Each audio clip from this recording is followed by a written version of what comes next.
Hello everybody and thanks for joining me. Today I'm tying a variant on Barr's classic graphic Caddis pattern. The hook I'm using is a size 12 check nymph hook, nice heavy wire. I'd normally tie this size 14 or 16 though. The thread I'm using is UTC 70 in olive, and to make the shiny tag at the base of the fly I've got some bicolour tinsel. We'll be using the silver side today. The body material here is Vineyard's V-rib, and this is a really nice stretchy translucent material.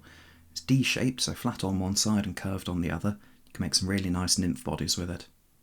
For the legs I'm using a single partridge feather, nice and speckled, and then up at the head end a strand of ostrich herl to create a nice wet oily looking head. I've cast on my thread with a little bit of wax, several millimetres back from the hook eye, and that's in order to define the length of the body that I'm going for. I'm running it down the curve of the hook. I'll be incorporating that to make a nice natural body shape. And the first material to tie in is the V-rib. I'm tying this in with the flat side facing outwards, so when I wrap it it'll be with the D shape outwards, creating a nice segmented effect. And I'm tying this in on top of the curve of the hook, and that's going to build up a little bit of bulk. I'm aiming to create a rugby ball shape on this fly, a little bit skinnier at the tips and a little bit fatter in the middle, to create a nice plump looking caddis. This represents the stage of the life cycle in which it travels from the riverbed, where it's been living in comparative safety, up towards the surface to emerge as an adult.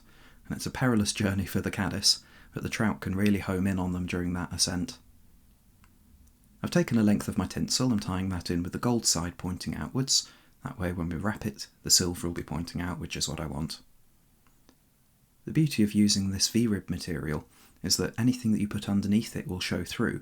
And that means you can create some really interesting effects using different colours of thread or dubbings or tinsels, and it's a great technique to play with.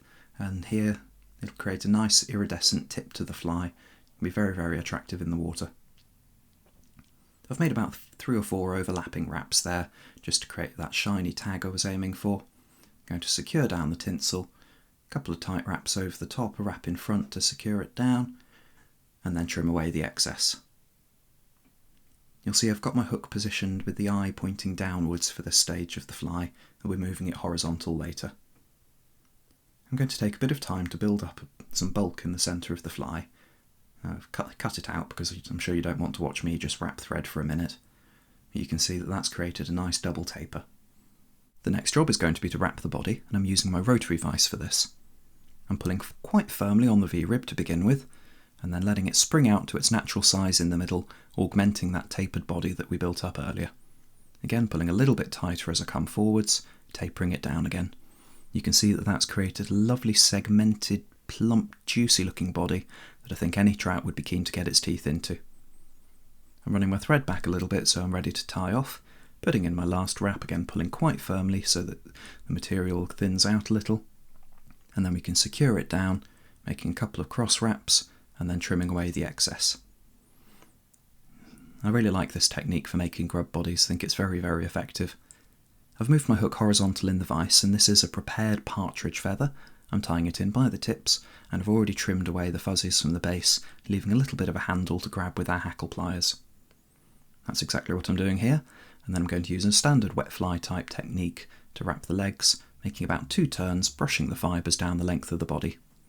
In the water, these fibres stick quite closely to the body.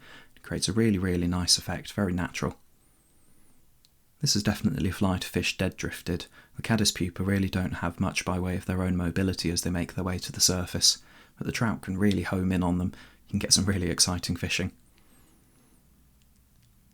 Making a couple of wraps over, one in front to secure the excess, and then coming in with my scissors, trimming away the stem and any excess fibres that I didn't tie down earlier.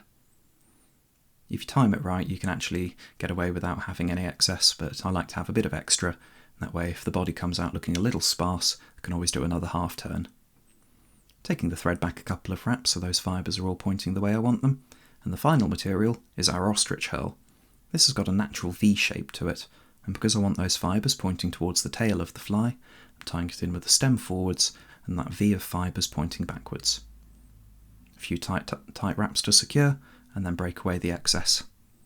Take the thread to just behind the hook eye, and then much like we did for the hackle, I'm going to brush those fibres back towards the tail of the fly, make sure there's no twist in the herl, and wrap in touching turns forwards.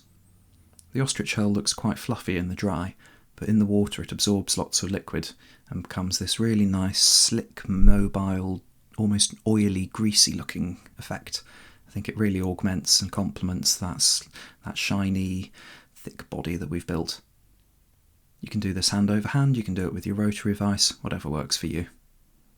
I think I can get another turn in here, which is what I'm going to do, and then to finish off, make a couple of tight turns over, one in front, and then build up a little bit of a head with the thread. Then whip finish, a dab of varnish to secure the knot, and that's the fly finished. Of course you can tie this in any colour you'd like. You can use different tinsels, you can use different colours of V-rib, you can alter the sizes. Have a little play, it's a fun technique and it can be a really effective fly. Caddis are around all year, so it's always worth having a few of these in the box. Thanks for watching.